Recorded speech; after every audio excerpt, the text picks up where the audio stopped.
I'm Yo Barry Yo, and this is All the Hype.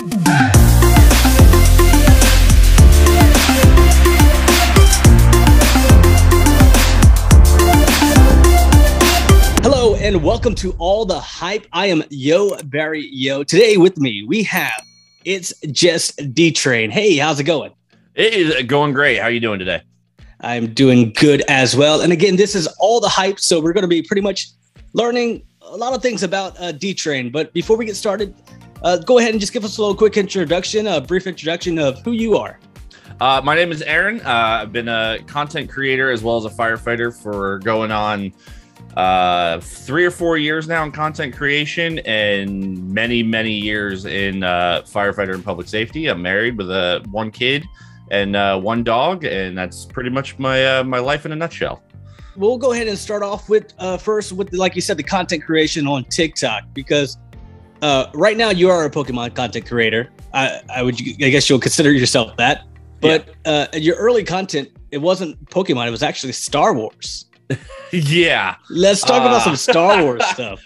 All right, so I consider myself a nerd connoisseur. As much as I am a Pokemon fan, I'm a very big Star Wars fan as well. I actually grew up liking Star Wars before I got into Pokemon, because Star Wars was like my mom's favorite thing, and my mom had me at a very young age, so Star Wars was still kind of all the rage. So I started doing the semi bit of cosplay with Star Wars Squadrons coming out. I actually went and built a whole armor kit for a TIE pilot to kind of coincide with Star Wars Squadrons, and it was fun. It was cool. Unfortunately, I just kind of I got personally bored with it quickly, because there was only so much I could personally do with it, and then the game itself just kind of died down a little bit. So it was like, I don't know if this is the direction I want to go anymore. And then Pokemon kind of came back into my life, and I was like, this could be fun, let's try this. And then it just kind of spawned off from there. But on Star Wars, do you have is there one, like, you have a favorite movie of the franchise? So I have, actually, believe it or not, mine is not exactly an unpopular opinion, it's just not the common take. To me, I've always gravitated towards the dark side. Darth Vader is one of my favorite characters, Darth Maul. Any Star Wars video game I've ever played, like Knights of the Old Republic, where you can be on the light or the dark, I have always just gravitated towards the dark, because I actually believe in their ideology in terms of using your passion to fuel you. The Jedi are very, very strict, and they're not supposed to feel passion, and I believe passion gives you strength. I truly do. So I've always gravitated that way. And in the movie Rogue One was one of the first Star Wars movies I'd ever seen that showed the true strength of the dark side. I mean, the Vader scene near the end in the hallway, where he is just going off on everything and anything that moves, the true strength of the Death Star, the Death Troopers, like everything. Like, you did not mess with the Empire in that movie. And it was, to me, of all the movies, the one movie that truly showed that strength. Everything else has always been kind of even keel, with a lot of, light good, dark bad, and they always just kind of stayed even keel. Rogue One, Empire just destroyed everything. Everybody died. I do agree with you with, I guess, like the dark side of because with the Disney trilogy that came out, the most recent trilogy, my opinion, I didn't like them, but I love Kylo Ren. I do too. Kylo Ren, to me, as much screen time as he got, was a very underutilized character. Kylo Ren, I think, got the short end of the stick in terms of allowing his character to really develop, because everybody focused so much on Rey, and I find it hilarious that one of the greatest moments in episodes 7, 8, and 9 was the fact that Kylo turned back to the light, and there was so much focus in that 4 minutes that it happened, everybody was captivated. Like, whoa, what? And everybody loved it. And I felt Kylo Ren just, even aside from the fact that I love Adam Driver as well. I mean, he really brought the character to life, and you felt that, you know, Adam Driver and Kylo Ren are literally just the same person. And I loved Kylo Ren's character. That was probably he was probably the highlight of all three of those movies. I mean, they were okay. They weren't, to me, as bad as, say, like Episode 1, The Phantom Menace. But Episode 7 just felt like it was A New Hope with a different kind of Death Star. And that's where I kind of was like, yeah, you're gonna watch them. Like, I'm gonna. You have to watch them. You know. Yes. You have to watch them. Like, wouldn't it would have been a better movie trilogy if Finn would have actually became a Jedi. I agree. I agree. Wholeheartedly agree. And I truly believe that Finn becoming a Jedi would have been awesome. Rey falling to the dark side would have been awesome, because very rarely, unless you already know characters that are, whether they're canon or not in the Star Wars universe, you pretty much know who's going to stay with the light, who's going to come back to the light, and who's going to stay and fall to the dark side. I think if Disney had any cojones whatsoever, they should have made Rey actually succumb to the dark side and go down that route, because that scene in the cave where they showed her with a double-bladed saber with a dark cloak, I lost it. I was like, yes! And then back to reality, it was like, no. And I'm like, I was so mad. I wanted that to happen so badly, but being it's Disney, I get it. They're family friendly. They're going to make, you know, the main characters all stay happy, blah, blah, blah. But I wanted to see it happen so bad. They had so much stuff to actually work with. Mm-hmm. And they just like, nah, we're not going to do that. We're going to go, we're going to go this way. But yeah, like you said, again, with the twist where she's actually Palpatine's granddaughter. Yeah. I mean, yeah, okay. I if they were going to go that route, I wish they put more character development into that story arc, because just to go through the whole first movie, nothing. The whole second movie, basically nothing.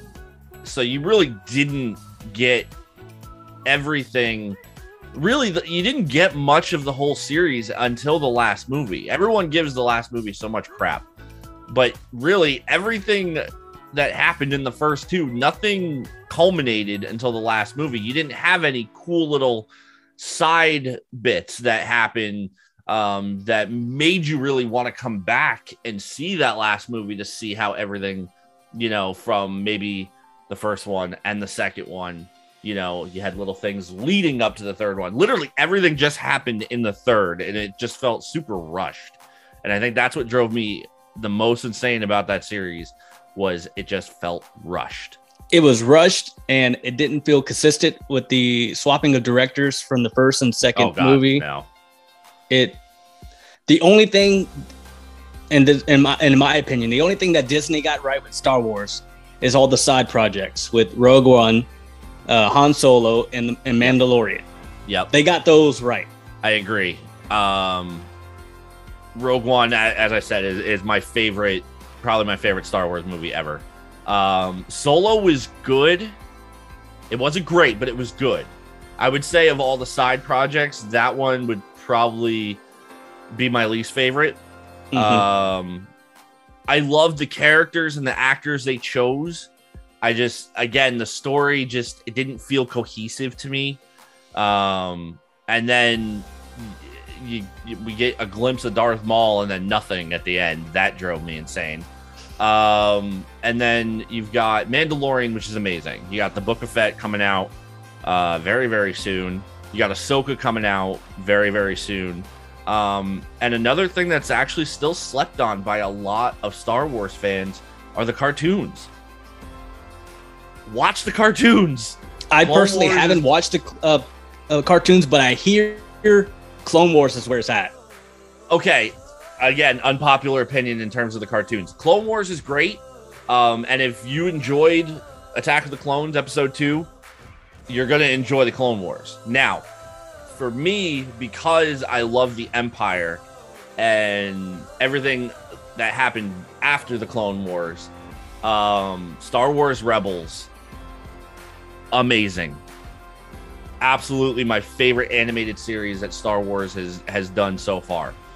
It's shorter. It's only 4 seasons. But there's some amazing character development. There's just amazing characters in the show. The voice actors that they have playing said characters were unbelievable. And if you have any intention of watching The Bad Batch, which is the newest animated series, you're gonna want to watch both Clone Wars and Rebels before you do so, because it ties all together. It ties literally all 3 cartoons together, and it was so good. So good. I highly recommend watching those animated series. Now I'm good. You're making me. I'm going to have to start watching those. Mm-hmm. Yes, you are. They're very good. I promise. So, I mean, we just went on about Star Wars. Star Wars is amazing. Yes. But as far as your content goes, you didn't stay on Star Wars too long. I didn't. You did not. Didn't. You went straight to Pokemon, and your first Pokemon video did not go too well. Your first Pokemon video involved resealed packs. Oh, yeah. What was that about? I was so happy, right? I was so happy. I had been searching for cards, because it was right at the initial height of cards just going out of stock like crazy. You had Charizards and Champions Path. You had, everything. And I opened the box and I opened the packs, and there is nothing, not even remotely right about any of these packs. And then going back, and especially after going back and watching the video that I had recorded of it, you could see where they either tried to essentially crazy glue or whatever the packs and the box, and it was just bad all the way around. And I was so happy to have it, and then so sad in a 24-hour period that I actually almost after that was like, if this is what it's gonna be like, I don't want to do this either, because I don't want to be throwing my money at cards and boxes and stuff like that, and then just have to deal with this all the time. I was actually very close to being like, well, time to go in another direction. But luckily, and this was a box, and this was a box just at Target, right? Yes. Who has a time to in Target open a box? Mm-hmm. Could you tell? Was there any telling that the box was tampered with? No, none whatsoever. It wasn't until I started, because you look at the boxes and how they are now, they've got like the regular packing glue on them. And we've all seen the videos of these boxes pretty much. They barely put anything there, and they just kind of flap open. And that's kind of become the norm now. But when I looked, first off, trying to open this thing was a nightmare. It just did not want to separate whatsoever. And then when you opened it, you could see 2 completely different colors of adhesive. You had one that was like a yellowish off-white, and then you had one that was just completely white.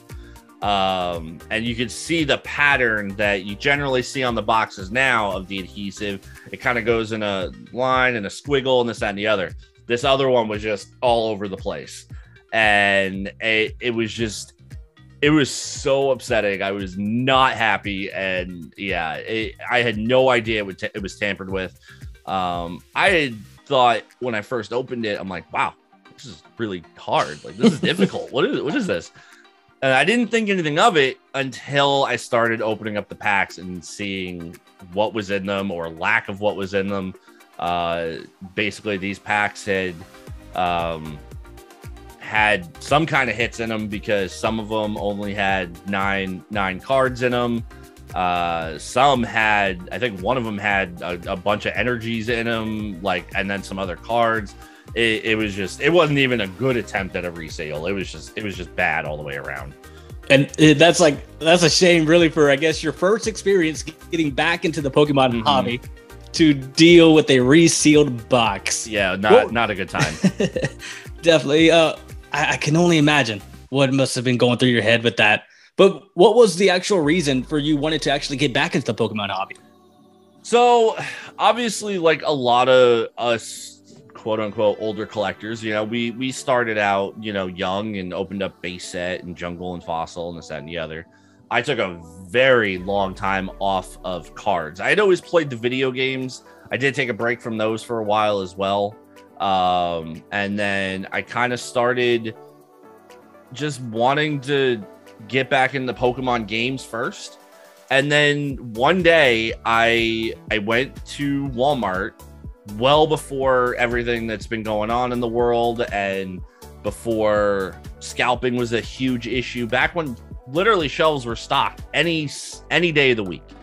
And one day, I forget what set it was. It was probably roughly 4 years ago, give or take. I just was at the store and I happened to go down the aisle to check out with some items, and I saw the Pokemon cards there. I was like, I haven't bought cards in so long. I was like, I'm gonna buy a pack. And I forget, like I said, I can't remember what set it was, but I know I got a hit out of it. I was like, oh, this is kind of cool. And it was like, this is what cards look like now. I'm still used to, you know, just the square box on the card with the holographic, and oh, this is kind of cool. And I'm like, all right.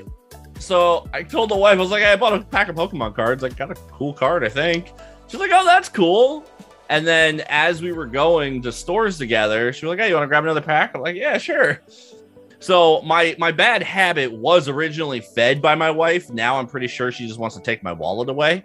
But you know, it's been a lot of fun getting back into it and seeing how Pokemon as a company and the type of cards they're putting out is changing. And seeing that there's a huge Pokemon community behind all this, because, you know, coming from content creation, you see people like on Twitch where, you know, they're playing a lot of the games. And back then when I first started, some people opened cards, but ripping chips weren't really a big thing yet. And so generally you just had people opening cards just for fun or playing the actual card game. Over the course of that 4 years, it's just amazing what Pokemon has turned into from 4 years ago. And yeah, I'm very glad I got back into the hobby. It's been a blast. I love collecting. My room, you can't tell just from looking at this, my room is a disaster, filled with cards everywhere, absolutely everywhere. I can relate to you on that one. I have cards everywhere, man.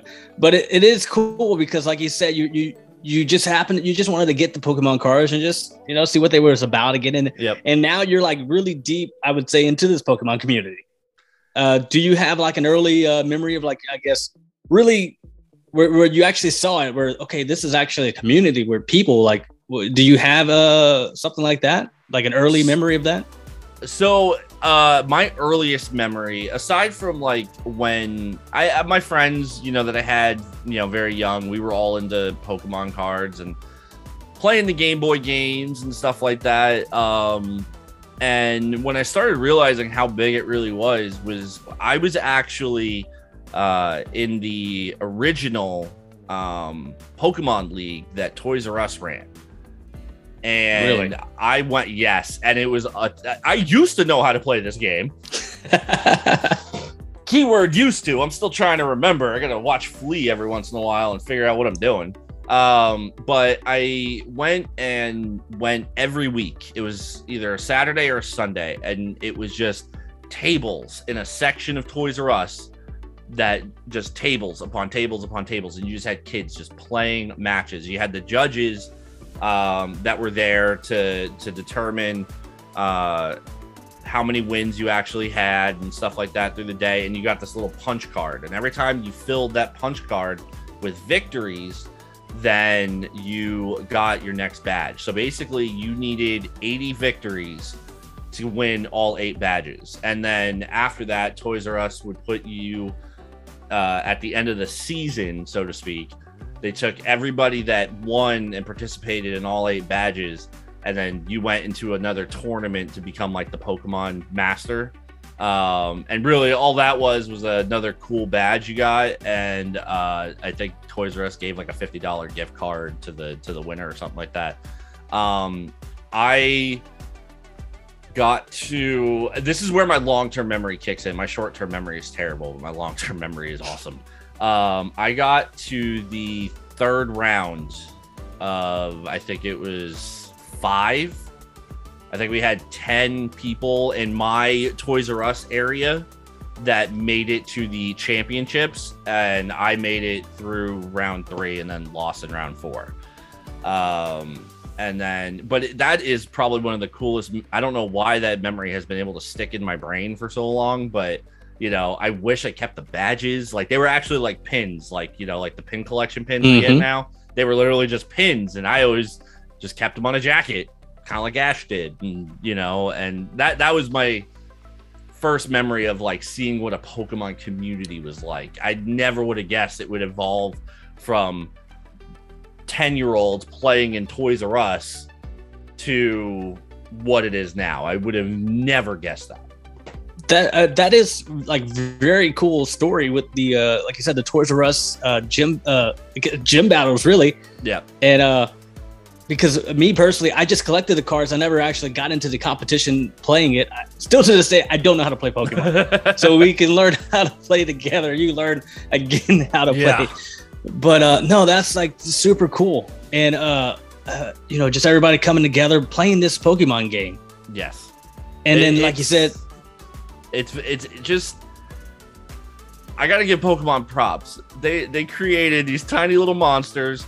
They put them in a game. They put them on a card. They literally have created an empire of people that follow Pokemon almost like gospel. And you know, they've got probably one of the greatest business models of all time, and they've got us all hooked. But the cool part about being this hooked is meeting, you know, all these new people that I never in a million years would have ever imagined meeting. You know, meeting you, meeting the Hype House fam, and just all these people across social media. I never would have guessed Pokemon was gonna bring people like this together. You know, it's just it's crazy. It is crazy for a game that came out when we were kids, younger, and now grown adults, and we're still connected to this one thing. It may sound a little silly, but it brings everybody together. I mean, they got something in, you know, starting in the 90s, and now it's just bigger than ever. Yeah. Pokemon. And that being said, you have some insight for what it was when you was a kid with the Pokemon tournaments. What is your view on the Pokemon community today? So the community as a whole, I truly believe it is accepting and caring and loving and just loves Pokemon and loves helping people out. And it's, you know, Pokemon's not immune to dealing with, you know, other kinds of things going on that every other kind of community deals with, you know, in terms of toxicity and just overall suckiness. You know, it is what it is. Overall, though, where the Pokemon community is now, you know, if you had told me 20 years ago that there was going to be thousands upon thousands of people on social media meeting each other, hanging out, going to Collecticon, you know, swapping stories, and I'd have called you a fool. I'd be like, what? No, Pokemon's just a card game with little monsters on it, and that's just what it is. It's never going to be what it is now. I would be dead wrong. You know, Pokemon has been a great way for me to even more so come out of my introverted extrovert shell. I'm normally very to myself. But when you have Pokemon, it's such a common thing now. and it's something that we can all relate to that, you know, are in the Pokemon community. So I love seeing where this community is come from to what it is. I think it's an amazing evolution from a bunch of kids playing with cards to a bunch of adults still playing with cards, but, you know, turning it into fun and an excuse to go talk and meet with people. And, you know, I love where it is now. I absolutely love where it is. I guess going into more of your personal life, but it still relates to Pokemon because you are actually a firefighter. Yes. And you do a lot of pack openings at the firehouse, which is pretty cool. Did you always want to be a firefighter? No. Okay. So no, I didn't actually. I was not one of those kids that when you asked, what do you want to be when you grow up? I want to be a firefighter. No, that was not me. I grew up playing a lot of sports. And for all intents and purposes, I was pretty good at them. You wouldn't tell by looking at my athletic dad bod I got going on anymore, but I was actually very good at sports. Baseball, bowling. I consider it a sport. I'm a very good bowler. I actually had a bowling scholarship to the University of Maryland. Cool.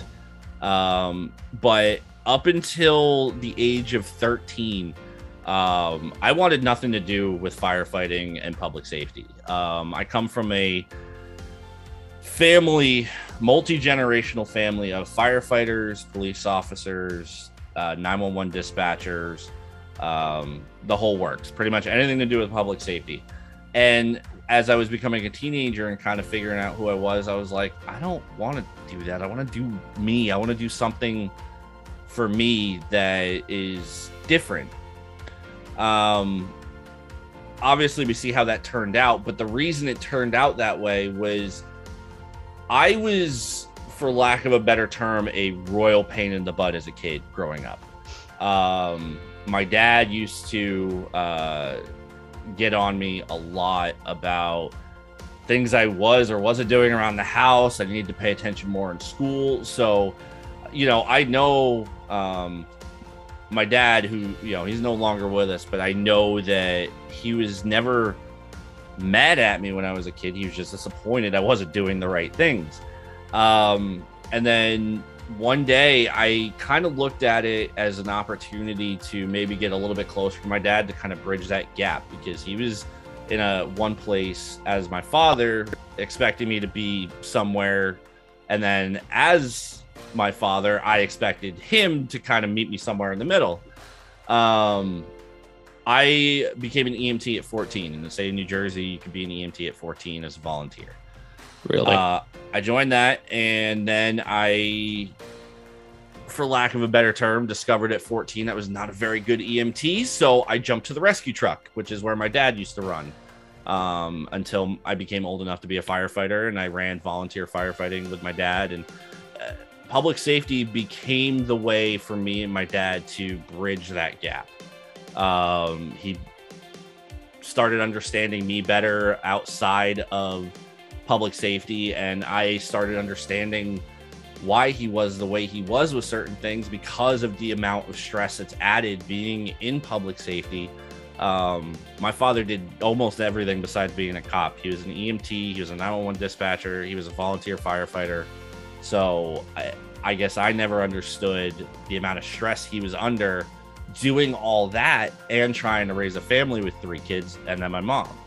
So I didn't want to get into public safety until my dad kind of started showing me the ropes with it and made me realize, you know, why we do what we do. And then I joined the Air Force because of it and became a firefighter in the Air Force. And then the rest is history from there. That's awesome. That's a really cool story. So you and your dad actually got to work together in the... We did. The fondest emergency that I have with my dad, we had an inn. I was actually still technically a junior firefighter. I was 17 years old, and we had an inn in town. It was a, you know, bed and breakfast upstairs, restaurant downstairs kind of thing. And they had just installed a new alarm system that day. So one thing with firefighters and alarm systems, we hate them. They break a lot. They go off constantly. We have to respond, reset the dang thing. And then this thing went off 4 times. And as a volunteer firefighter back then, means I got to stop what I'm doing, get in my car, go down to the firehouse, hop on the truck, drive up there, reset the alarm. Because we kept knowing after the second and third time, it was just an alarm. So the very early next morning, I think it was like midnight or midnight 30, here comes the alarm again. And we're like, ugh. So I, at that moment, I was sleeping on the couch. In the dead of winter, mind you, dead of winter, I got in my car. I was in gym shorts, a tank top shirt, and I couldn't find my socks. So I threw on my sneakers. I was like, we're going to be back in 10 minutes. We'll go down. It'll be fine. My car is completely frosted over because it's, again, dead of winter. I scraped off enough of my windshield, jumped in my car, drove down to the firehouse. The problem was I drove past the inn and did not see it was on fire because my car was so frosted over. All it looked like was the glow of the street lights. They had that same orangey yellow kind of glow. I didn't even notice. I'm putting my gear on all slow and getting ready to get on the truck. And my best friend and one of our friends come barreling down to the station. They're like, get on the truck, get on the truck, get on. I'm like, it's an alarm. They're like, Aaron, it's on fire. What do you mean? I'm like, oh, uh-oh. All right. So long story short, the first crew, my father was the driver and officer, because we were all younger. We weren't certified to drive yet or be officers. So my dad drove and was the officer of the truck. My best friend and our other friend were the 2 full-time, like not full-time, but full firefighters. They were completely trained. So they took the line in through the front door. My dad had told me to ladder the side to the second story and take a line up to the second floor window and try to fight some fire in there.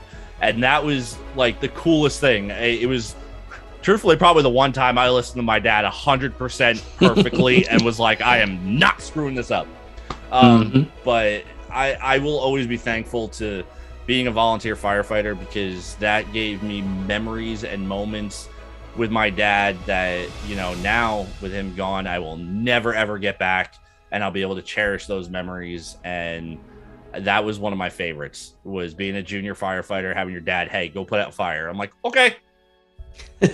That's truly the coolest thing, is having that bond with your dad.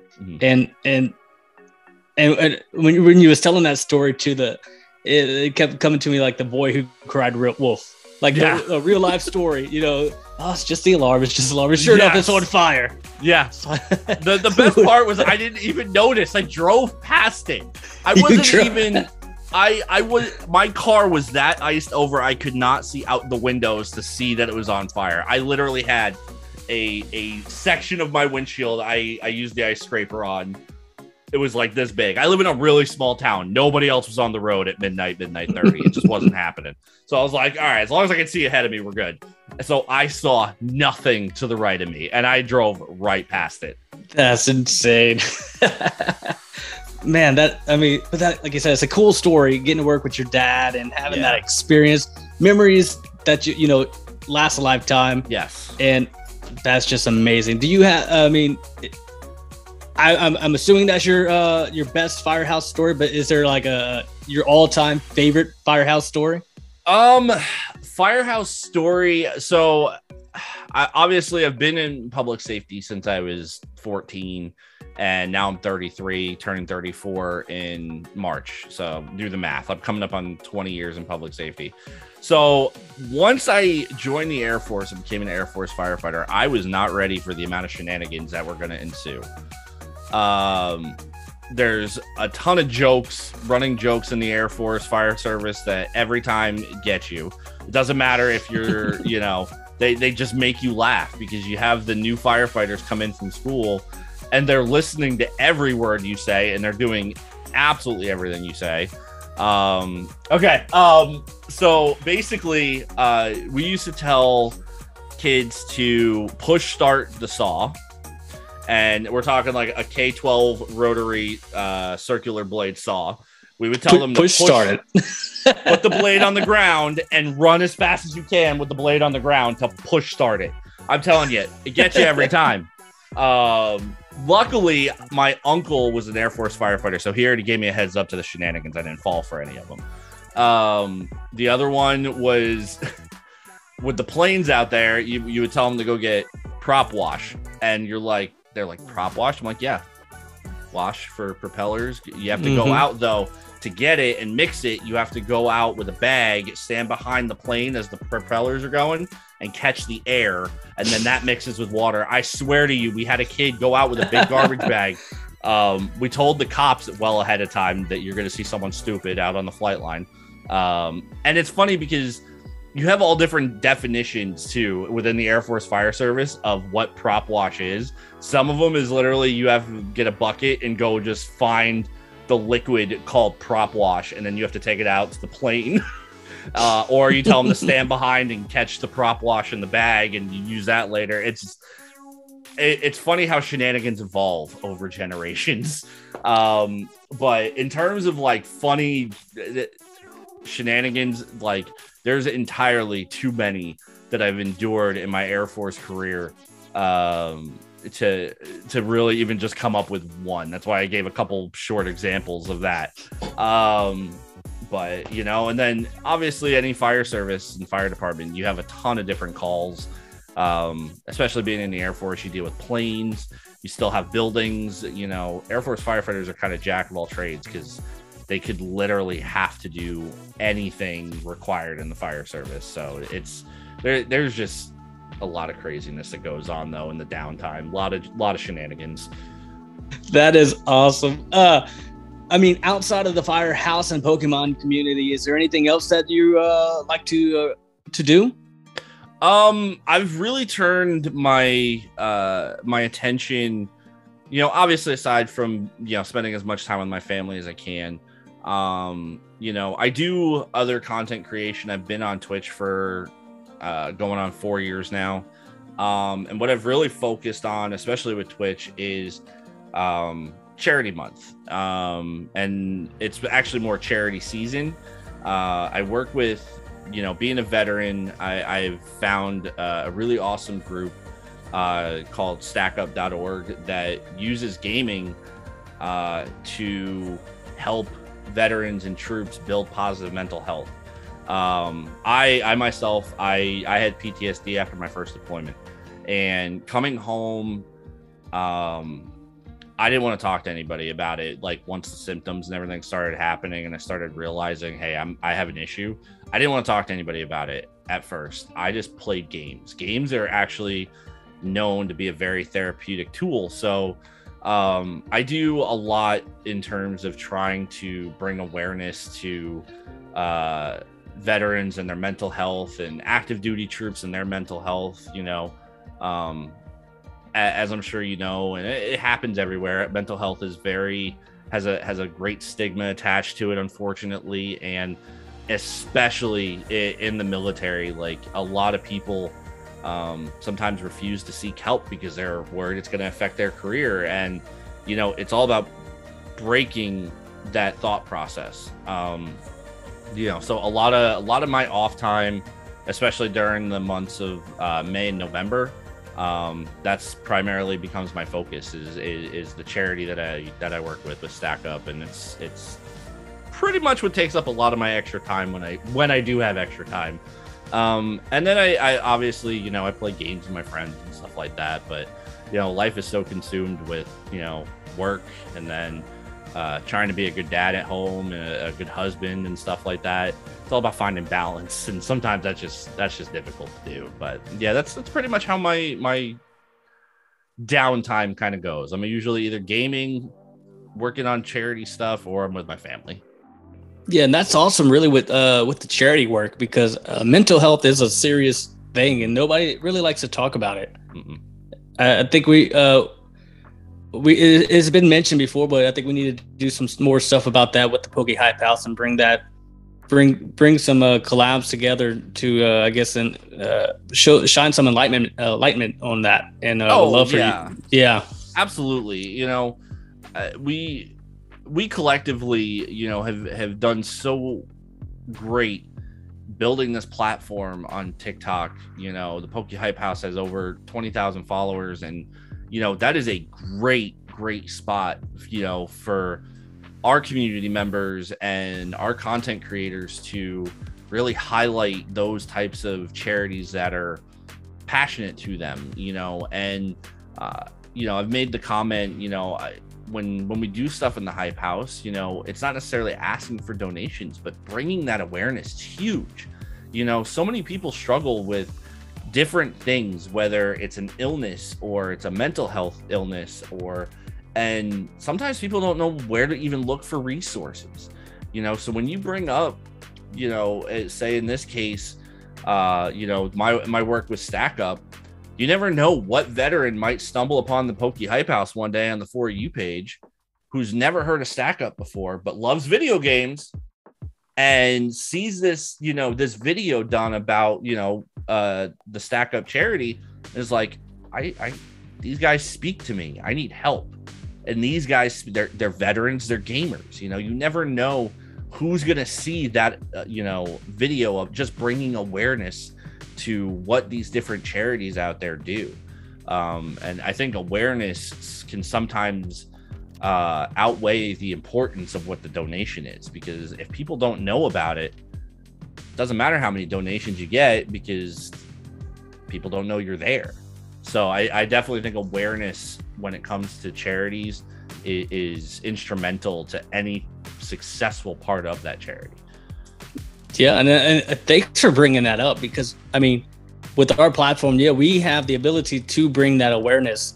And again, we like you said, we may be a Pokemon channel, but at the end of the day, this is more of a channel for community and friendships. Yes. Yep. Which just to share, it's not necessarily, it's just specifically Pokemon. This is a community friendship based group, and we have the ability to